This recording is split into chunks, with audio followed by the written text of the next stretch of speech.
Prohibition તથા બળજબરીથી કઢાવવાના ગુનાઓમાં સંડોવાયેલ 2 ઇસમોની પાસે ધારા હેઠળ અટકાયત કરી અલગ અલગ મધ્યસ્થ જેલમાં મોકલી આપતી વડોદરા શહેર પોલીસ. કામે મળી આવેલ શીલબંધ પીપળાઓ નંગ 4, જેમાં ભારતીય બનાવટના ઇંગ્લિશ તારું ક્વાર્ટરિયા, જેની ઉપર અંગ્રેજીમાં RC લખેલ તેમજ નાના અક્ષરે અંગ્રેજીમાં યુનાઇટેડ સ્પિરિટર્સ લિમિટેડ પરમુરી લખેલ તેમજ નીચેના બંને સાઇડે સ્ટીકર ઉપર અંગ્રેજીમાં રોયલ ચેલેન્જર, જે તમામ ક્વાર્ટરિયા 180 mlના એક જ કંપનીના શીલબંધ હાલતના ક્વાર્ટરિયા કુલ નંગ 1702, જેની કુલ કિંમત ₹1,70,200નો મુદ્દામાલ ગોવાથી મંગાવી જાહેરમાંથી મુદ્દામાલ મળી આવી ગુનો કરેલ, જે બાબતે હરણી પોલીસ સ્ટેશન ખાતે ગુનો રજીસ્ટર્ડ કરવામાં આવેલ. બીજા કામના આરોપી મથુરભાઈ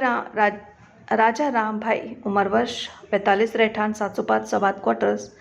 આઝાદ ચોક, હરણી રોડ, વડોદરા શહેરનાઓ જુદી જુદી બ્રાન્ડનો ભારતીય બનાવટનો વિદેશી દારૂ, વિસ્કી તથા વોડકાની કુલ બોટલો નંગ 115, કિંમત ₹13,900નો જથ્થો અને મોબાઈલ ફોન નંગ 1, કિંમત ₹5,000 મળી કુલ 18,900ની મત્તા સાથે સ્થળ ઉપરથી રેડ દરમિયાન પકડાઈ જઈ સદર ગુનોનો જથ્થો પૂરો પાડનાર આજવા રોડ સિકંદરપુરા ગામ ખાતે રહેતો ઈસમ મદદગારી કરેલ. પાસા હેઠળ અટકાયત કરેલ આરોપીનું નામ દરશીલ ઉર્ફે કાણીઓ સુનિલભાઈ ચૌહાણ તથા જુબેર મોહમ્મદ અહેમદ પઠાણ